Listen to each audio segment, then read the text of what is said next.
Salut tout le monde, j'espère que vous allez bien. Je me présente Mohamed Mongedji, fondateur de la chaîne Amélie Éducation.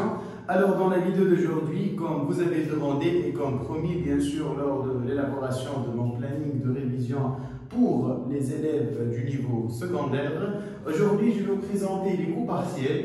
J'ai déjà expliqué les cours complets ainsi que j'ai déjà aussi partagé avec vous des séries d'applications sur les cours complets et j'ai corrigé 2 cas d'application sur les cours complets. Vous pouvez travailler les séries que j'ai déjà partagées et m'envoyer les séries que ce soit par WhatsApp ou sur ma page Facebook. Je vous donne la correction et je vous explique exactement où vous avez fait l'erreur. Alors je vous invite de travailler les séries et de m'envoyer vos travaux afin de les corriger. Alors, dans la vidéo d'aujourd'hui, je vais vous expliquer une partie très importante et très facile qui est les cours partiels. C'est quoi un cours partiel et pourquoi on utilise les cours partiels? Alors avant de commencer, il faut faire la distinction entre les cours partiels et les cours complets.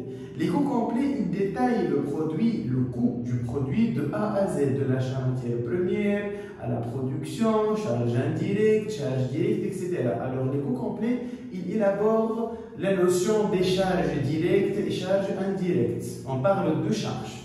Alors, dans les coûts partiels, on va élaborer la notion des coûts variables et des coûts fixes. Qu'est-ce que ça veut dire quelque chose de variable? Quelque chose de variable, c'est quelque chose qui varie en augmentant les quantités ou en augmentant les unités. Or que lorsqu'on parle de quelque chose de fixe, ça veut dire qu'elle est fixe tout au long de la période. Donc, la première partie de cette partie qui est les coûts partiels, c'est le fait de calculer le résultat différentiel en utilisant un tableau. La partie des coûts partiels, c'est une source de notes très importante. Alors, les coûts partiels, automatiquement, on va 2, 3 points, comme tout dépend de l'exercice et tout dépend de l'énoncé. Alors, on a chiffre d'affaires, on va diminuer les coûts variables, ce qui va nous donner la marge sur le coût variable. Donc, il m'apporte comme les coûts variables, vous mettez des coûts qui varient en augmentant les quantités. Je vous donne un exemple. Les quantités de matières premières consommées, plus je produis, plus je consomme. C'est simple. Le chiffre d'affaires égale à quoi? Égale le prix de vente fois les quantités vendues. Le coût variable, c'est les quantités produites ou, disons, vendues, bien évidemment, quantité produite ou vendue fois le coût variable unitaire. Le coût variable unitaire de chaque produit. Ce qui va nous donner la marge sur le coût variable. Dans la partie des coûts partiels, on va distinguer les différentes marges internes. Donc, la marge sur coût variable, on va déduire les coûts fixes. Lorsqu'on dit un coût fixe, c'est un coût qui est fixe indépendamment du niveau d'activité de l'entreprise. Les coûts variables, ils dépendent du niveau d'activité. Je vais 10 000, je vais dépenser de coûts variables de 10 000.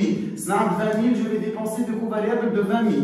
Or que les charges fixes, ils sont fixes, indépendamment des quantités produites. C'est pas très important. Le plus important, c'est qu'on a des coûts fixes à payer. Donc, la charge la plus importante vis-à-vis de l'entreprise est les charges fixes. Les charges fixes, ils doivent être payés. Exemple, le loyer d'un dépôt. Et un dépôt non, le propriétaire il dit que secrétaire qui va travailler le salaire donc il y a des charges qui sont fixes indépendamment ok? Donc, ce qui va nous donner le résultat différentiel, on utilise la méthode des coûts partiels juste pour déterminer le problème dans le produit. J'ai un produit déficitaire, par exemple, le coût complet, le produit le coût partiel pour analyser d'où vient le problème. Si le problème provient des coûts variables, ça veut dire que je dépense beaucoup plus d'argent dans le produit que dans la chaîne de production.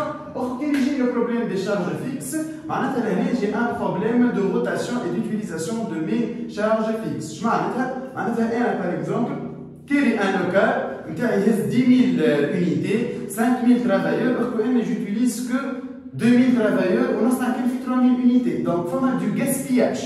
Le gaspillage des charges fixes, c'est gérable. On peut le gérer. On parle de choix de retraite anticipée, tout ce qui est location, un local asr. Concernant les charges variables, il y a une négociation avec les fournisseurs, les charges variables qui ont le matière première, etc. Donc on passe maintenant à la deuxième partie, à la deuxième section, qui est le seuil de rentabilité. C'est très important de comprendre c'est quoi un seuil de rentabilité. Le seuil de rentabilité, c'est le moment et c'est le niveau du chiffre d'affaires. Je répète, c'est le niveau du chiffre d'affaires à partir duquel l'entreprise commence à réaliser des bénéfices. La question qui se pose, je m'arrête à le niveau à partir duquel l'entreprise commence à réaliser des bénéfices. L'entreprise, les charges fixes وقت اللي انا جاي خارج لي شارج فيكس نتاعي اوتوماتيكمون شو معناتها سي بون بديت في الربح. علاش؟ على خاطر لي شارج فيكس انا منين باش نخلصهم؟ من مارج سيكو فاريابل. سي لا مارج سيكو فاريابل معناتها سي لا مارج سيكو فاريابل اكسيد او كو فيكس اوتوماتيكمون شو معناتها؟ اش باش يصير هنا؟ باش يصير سي كو لي مارج اللي عملتهم ils vont couvrir les charges fixes نتاعي. Il suffit couvrir les charges fixes نتاعي الكل سي بون. ريت à partir دينار بعد سوي دو رونتابيليتي نتاعي ان برودوي نبيعو بعد سوي دو رونتابيليتي ان كونتيتي نتاعي اوتوماتيكمون هذاك الكل ماشي لي ربح. اوكي؟ Donc, le seuil de rentabilité en valeur, il faut bien faire attention aux formules. Je vous ai partagé déjà une photo dans le premier commentaire اللي تلقاوه في الفيديو اللي باش تهبط على الباج فيسبوك نتاعي. Donc, visitez ma page Facebook. Vous allez trouver dans le premier commentaire une photo de ce tableau. Je vais élaborer une nouvelle stratégie et je prends en photo le tableau. انتم de toute façon تتفرج الفيديو تدخل على الباج تمشي مع البارتاج تاع الفيديو هذايا وفي اول كومنتير تلقاني انا un commentaire في la photo du tableau. على خاطر je sais que باش تزومي بالبيسي ولا بالتليفون c'est pas très efficace. En plus ساعات ما يظهرلكش الكتيبه بالكدا. Mais je travaille encore sur la qualité des vidéos. Espérons bien que la qualité ça va, qualité de son ça va et comme chez ça va. Si vous avez des critiques, si vous avez des feedbacks, c'est avec plaisir. بالعكس انا avec les critiques وليت توا معناتها الشين نتاعي تحسنت وليت نعمل في حاجه plus ou moins de qualité. Donc il faut bien apprendre les formules, ceux de rentabilité, le coût partiel, c'est un formule tout basé sur les formules. Donc l'année, on a des formules à prendre et au fur et à mesure, comme fait les palatis, je vais vous démontrer les formules nécessaires. Donc lorsqu'on dit ceux de rentabilité en valeur, c'est les coûts fixes sur la marge sur coût variable unitaire. C'est quoi la marge sur coût variable unitaire? La marge sur coût variable unitaire, elle est calculée en utilisant le prix de vente unitaire moins le coût variable unitaire. On parle de marge sur coût variable unitaire. On parle seulement du coût variable. Ok? Alors il faut bien faire attention. Fois le chiffre d'affaires, et c'est la première formule. La deuxième formule, c'est les coûts fixes sur le taux de MCP. Ici dans le tableau, on a une ligne, une colonne, je m'excuse, qui parle des pourcentages par rapport au chiffre d'affaires. كيفاش نحسبوا les pourcentages par rapport au chiffre d'affaires? Le chiffre d'affaires c'est le chiffre d'affaires. في l'économie يقولوا حاجه par rapport à حاجه. ديما اي كلمه بعد par rapport هي باش تحط اللوطه واللي باش يلوج عليه يتحط من فوق. Donc chiffre d'affaires par rapport au chiffre d'affaires c'est 100% bien évidemment. Coût variable par rapport au chiffre d'affaires, le total des coûts variables sur le total des chiffres d'affaires, بيعطينا un pourcentage d'année. La marge sur le coût variable هي باش تكون شنيا؟ باش تكون 100% moins le pourcentage des coûts variables, ce qui va nous donner la marge, le taux de marge sur le coût variable. Exemple l'année où c'est 60, donc ce qui va nous donner 40. Les coûts fixes, on ne les prend jamais en considération par rapport au chiffre d'affaires. On n'a pas de taux des coûts fixes par rapport au chiffre d'affaires. علاش؟ على خاطر les coûts fixes, ils sont fixes. Ok? Donc, et après, le résultat différentiel, c'est le taux de rentabilité de l'entreprise par rapport à ce produit, et c'est le résultat du chiffre d'affaires. ما فما حتى شيء جديد وفما حتى شيء صعيب. هذا كله جبناه avec les notions et les logiques des coûts complets. Alors, on utilise toujours cette formule, le coût fixe sur le taux de marge sur coût variable, qu'on utilise toujours, ça veut dire que dans 80% des examens, mais je ne travaille pas avec la notion, on utilise toujours, on dit maintenant la formule est les formules et tout dépend de l'énoncé. Tout dépend de l'énoncé. Alors c'est très important de lire l'énoncé. J'insiste toujours pour mes élèves et mes étudiants qui ont des cours particuliers ou j'insiste sur la lecture de l'énoncé. Alors, le seuil de rentabilité en quantité, c'est le seuil de rentabilité en valeur qu'on vient de calculer sur le prix de vente. Bien sûr, on a dit que le seuil de rentabilité en valeur, c'est le moment à partir duquel le chiffre d'affaires couvre la totalité des coûts fixes. Et on sait très bien que le chiffre d'affaires égale la quantité vendue fois le prix de vente. Donc, pour déterminer les quantités du seuil de rentabilité, on fait le seuil de rentabilité en valeur sur le prix de vente. Ou encore, on peut faire les coûts fixes sur la MCV unitaire. Donc, la MCV unitaire, comme je viens de vous expliquer, c'est le prix de vente moins les coûts variables unitaires. Maintenant, passons à la représentation graphique. On sait très bien que fait gestion, on a beaucoup de représentations graphiques, que ce soit l'année fait les coûts partiels, que ce soit en bas fait la partie de le plan emploi, ou en bas la partie de commercial. Donc, il faut bien faire attention et il faut bien comprendre les schémas. Alors, je mise sur les représentations graphiques. Alors, le bac principal, et je compare des représentations graphiques. Qui mélange mon mais il faut les comprendre. Ok? Ben, donc, ligne heavy, le cas de coût partiel, ligne heavy, c'est la marge sur le coût variable. La ligne fixe, c'est logique, je trouve la ligne des coûts fixes. Ou l'autre, la ligne du niveau du chiffre d'affaires, le niveau des coûts variables. Alors, la pointe d'intersection entre la marge sur le coût variable et le coût fixe représente le seuil de rentabilité en valeur de l'entreprise. Ok? Ben, donc, avant la seuil de rentabilité, c'est une zone de perte. La marge sur coût variable par rapport à la variable ne couvre pas la totalité des charges fixes. Ok, j'ai réalisé une marge variable, mais les coûts fixes à partir du seuil de rentabilité de l'entreprise, c'est la zone de bénéfice. Donc on a deux zones, perte et bénéfice. Passons maintenant au point mort. Le point mort, c'est la date à partir duquel l'entreprise commence à réaliser des bénéfices. Le produit est rentable de l'entreprise. Rentabilité en termes de fixe et variable.